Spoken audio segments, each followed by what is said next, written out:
Okay, I think everybody can see it. Code of conduct for peace. That's what we're doing tonight, right? Now, if I go backwards a little bit, oh, there it is again. Okay, on this poster, as I mentioned before, we're involved with, we've got contact with numerous tablelands, New South Wales tablelands groups, and I'll just read it out just in case you can't see it. It's limited to 100 families. Now that could change. There's hundreds of hectares of tablelands paradise. It's a superb climate, over 1,000 meters elevation, and the temperature rarely exceeds 33 degrees C.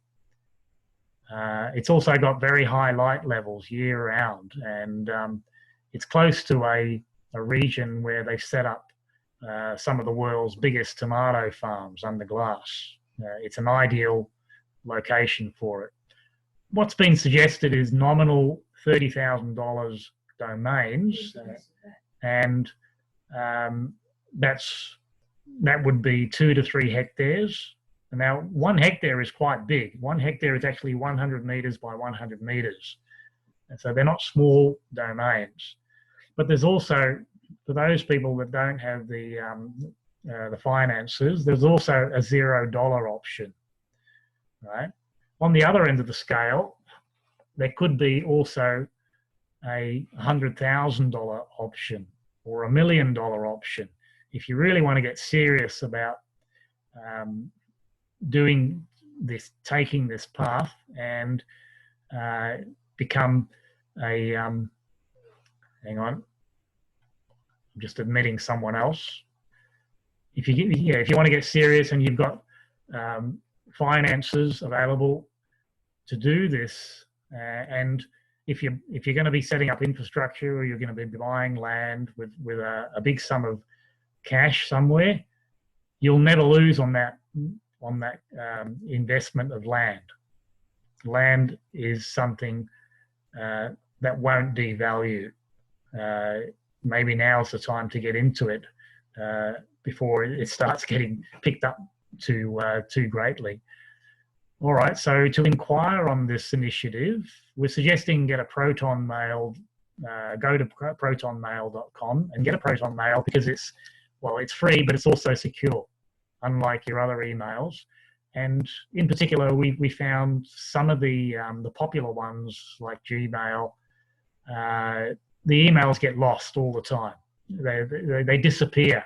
They end up in spam, or they don't even get to your spam box very often. And so that could be an issue. Right? So check that email often. And we're asking people to email obladi5g at protonmail.com. And we're asking people to share some of their details, like their contacts, their web links, if you're online in any way. If there's others involved, what inspires you, community experience, your location, your skills, your vocation, whether you're renting or you've got your own home, finances, references, anything you want to share. And the proposal is to attend a meeting near a capital city soon. So we're building up numbers on that, and then we'll proceed with some sort of meeting and action on those suggestions. All right, so seeing that the share is working nicely, I'm going to go back to where I was working. Yeah, that's the activist chart. I'm going to go past that. Now, some of you might have heard about this book, The Eyes of Darkness, and it's a 1981 book. It's only a fictional book, right? So we don't need to give it too much attention, but I'll just share a couple of items out of here. On this page, it talks about Wuhan 400, a perfect weapon which was developed in a lab outside the city of Wuhan in China. It kind of sounds like COVID-19. but I'm not saying it is. Like I said, it's fictional. If I go to the next page, it gets really interesting. This paragraph here, I'll read it out. In around 2020, that's about now, a severe pneumonia-like illness will spread throughout the globe, attacking the lungs and the bronchial tubes and resisting all known treatments. Almost more baffling than the illness itself will be the fact that it will suddenly vanish as quickly as it arrived, and then attack again 10 years later, and then disappear completely. Well, it could be regarded as some sort of prophecy, but like I said, don't take it too seriously. And what I notice, what I'd like to share about what I've seen about this pandemic and virus is it doesn't seem to be real, right? What I perceive is it appears as though pandemics have been created several times the last 20 years, and each time it's been a dismal failure. It comes up, it peaks, and then disappears without too much major issues. I'm thinking that the COVID-19 is no exception.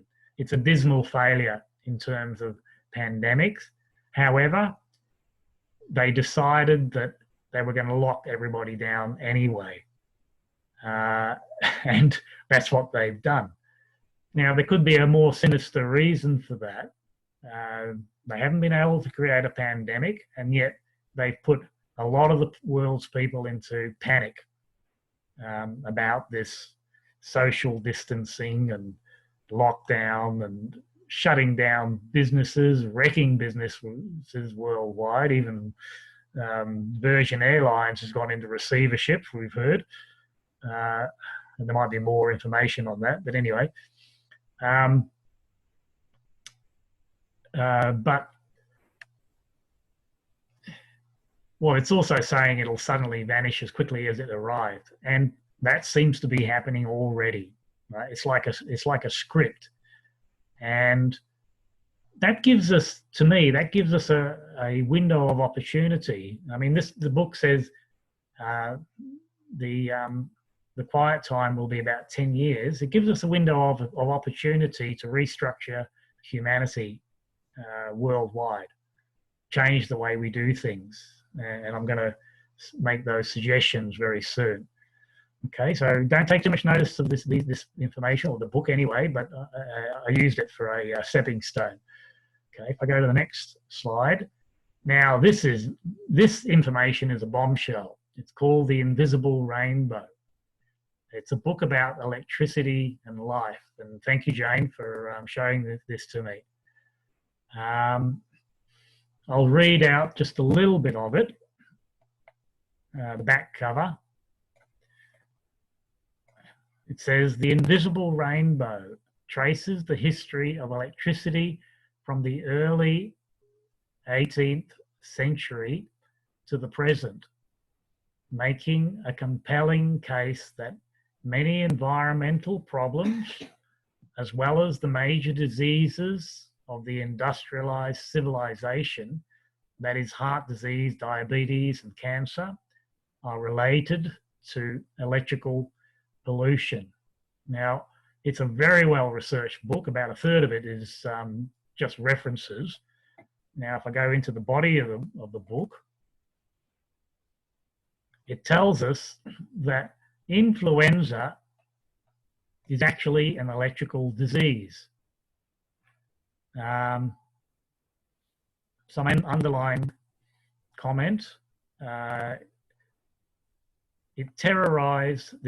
Influenza terrorized whole populations at once without warning and without a schedule. And it disappeared as suddenly and mysteriously as it had arrived. It behaved unlike any other illness and was thought not to be contagious, and received its name because its comings and goings were said to be governed by the influence of the stars. Influence led to influenza, right? And the book shares information that when the sun is very active, cases of pandemics, influenza type pandemics have happened over hundreds of years, right? And this particular chart, I hope you can see it, is very interesting. It shows the influenza deaths per million in England and Wales from 1850 to 1940. Now, prior to the 1880s, the number of deaths were fairly low. When we turned on electricity in 1889, the number of deaths increased dramatically, right? And it stayed with us for several decades. And then in 1918, you've heard about the Spanish flu. The number of deaths shot up, not quite to infinity, but if you can see this, this chart here, the actual figure is 3 or 4 times higher than what you can see. The number of deaths was incredible. And 1918 is when a vast amount of radio was turned on. And I might be able to show you some of that in the next page.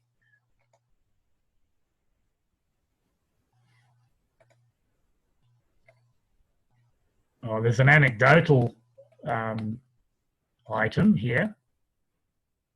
In what may have been an ominous warning, Queen Victoria of England, in residence at Osborne House, her estate at the north end of the Isle of Wight, suffered a cerebral hemorrhage, and died on the evening of January 22nd, 1901, just as Marconi was firing up a new, more powerful transmitter 12 miles away.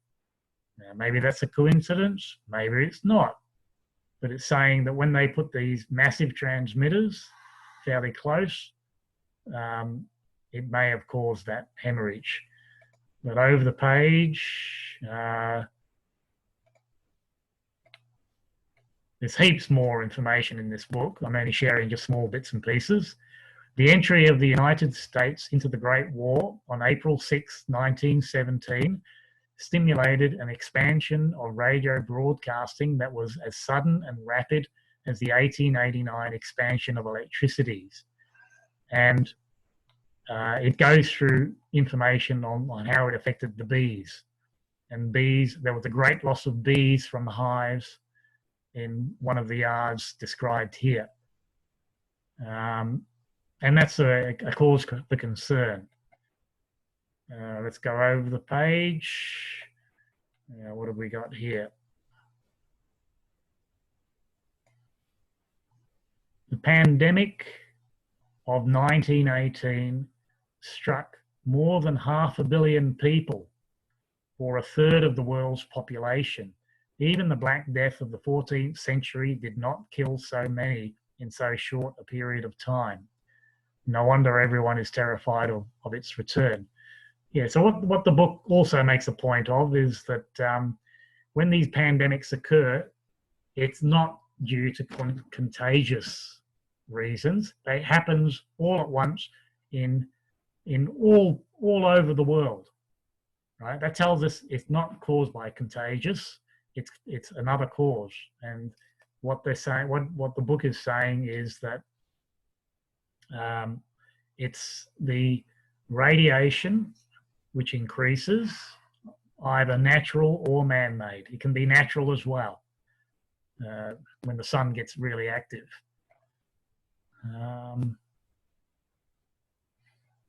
Okay, we'll move on. However, I shared in a different presentation more information about the 1918 Spanish flu.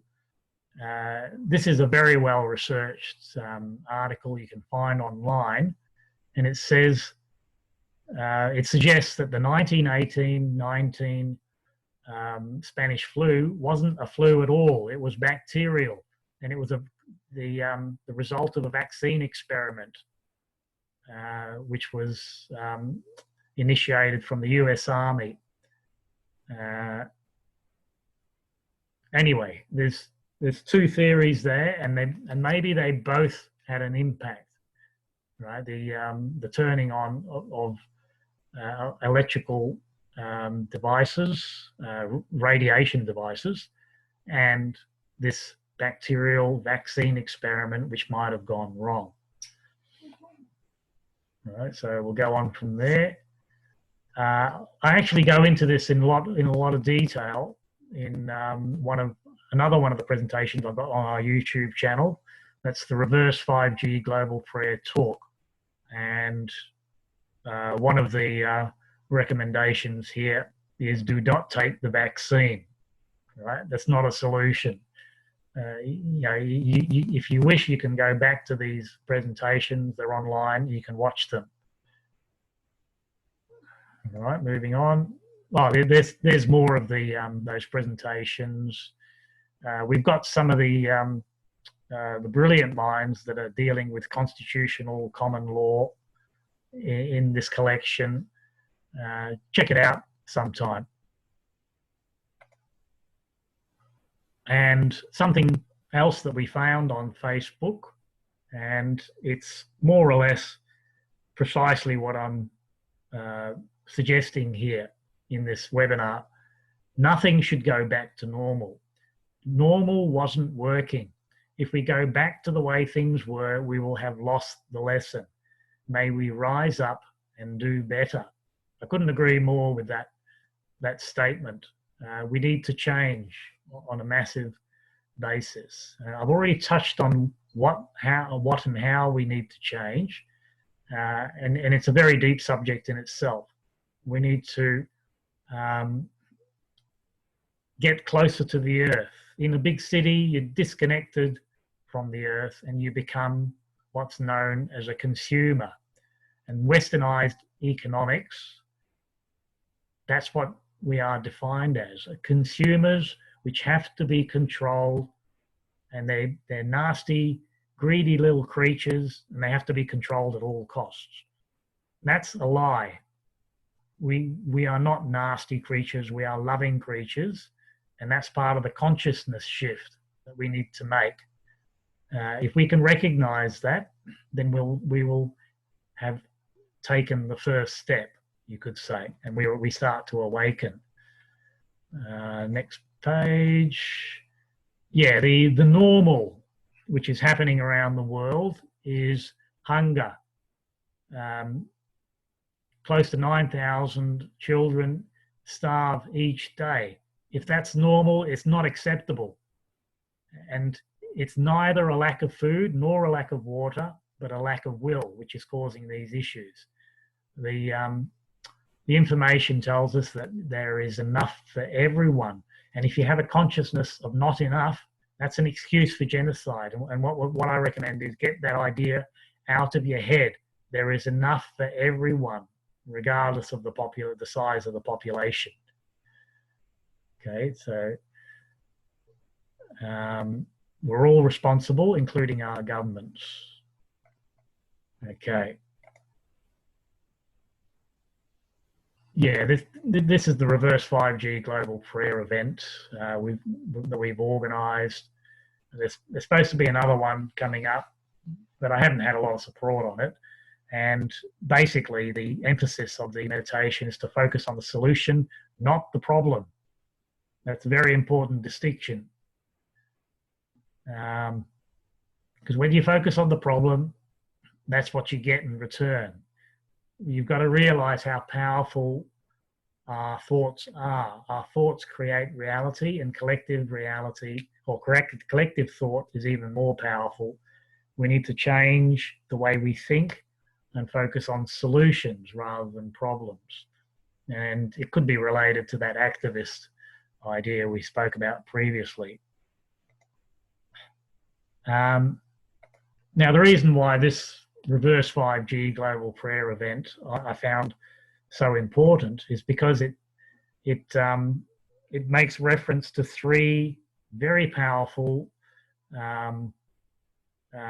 documents, very well researched, And the first of these is the Book of Broken Promises. In other words, we were promised high-speed internet into our homes and businesses 20 years ago, and that is fibre, right? Fibre to the premises, fibre to the home, and we didn't get it. We even paid for it, according to this this document, this article you can find online. We were promised, according to the picture, we were promised a really slick sports car, and we got a broken skateboard instead, and that's pretty poor. Where it's the setting up internet over DSL is a very inferior solution because it uses copper. Right? We were supposed to go to fibre, and we didn't. In fact, in the 1930s, when we went to copper, that was tremendously successful around the world. Why can't we do it for fibre? Anyway, I'll go to the next one. This article, equally powerful, and it tells us that fibre offers the most stable and future-proof long-term solution. In other words, wireless should not compete with wired services, fibre or however else you want to do it, because if we addict ourselves to using wireless and use that for a general internet, it's going to clog up, right? Because it's sharing the resource. The resource it's sharing is space, right? You might have 1,000 users all sharing a 5G channel, for example, and it's going to clog up.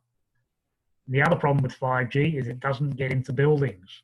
It can't go through glass or even paper or leaves on trees. And so there's been suggestions to set up 5G within the building, and that's a monstrous mistake. Anyway, that's a very powerful document backing that up. And there's a third very powerful document. This has only been recently released from the Institute of Engineers, of Electrical Engineers. I forget what the third E is. This is the most prestigious electrical and electronic engineering body in the world. Right? I used to be part of the IEEE, the Australian equivalent, for several decades, the Institute of Radio and Electronic Engineers. And I'll read out what this report says, which has been released. The current version is 12th of March 2020. It's that recent. And it says the electromagnetic radiation emitted out of wireless communication modules in various IoT devices, especially used for healthcare applications due to their close proximity to the body, have been identified by researchers as biologically hazardous to humans, as well as other living beings. Different countries have different regulations to limit the radiation density levels caused by these devices. So here we have a document, almost brand new document, which is totally at odds as what we are getting from the so-called government body, ARPANSA, which is saying this radiation is safe. And this is coming from the IEEE, and I'd suggest can be used if you want to, if you're in a position to do something about raising these concerns with so-called authorities. All right, so very powerful document. Those three are actually very powerful themselves. So notice what I've done with that. I've actually focused on the solution, not the problem. Three very powerful documents. And I advise you to do that yourself. Okay, there's a documentary online. You'd have to pay for it. It's called The Biggest Little Farm. And if we do set up these rural cooperatives, this is a great model, right? It uses old style farming, and that is to have a variety of animals on the farm And I don't like the word farm. Farm means to take, let's call it a garden, right? Because then you're putting into it a variety of animals, right? And we treat those animals with respect, and also a great variety of fruit and nut trees, right? You don't have monocultures on these on this setup. Anyway, we'll probably play this at our cinema when we get back to Melbourne. In the meantime, look it up. Very worthwhile as a model. And there's plenty of other models I can share, but this one's very recent. All right, we've returned to the. Can I just say, so I've recently watched that film, and it's a great film. I can highly recommend it to everybody. Yes. I love the dive.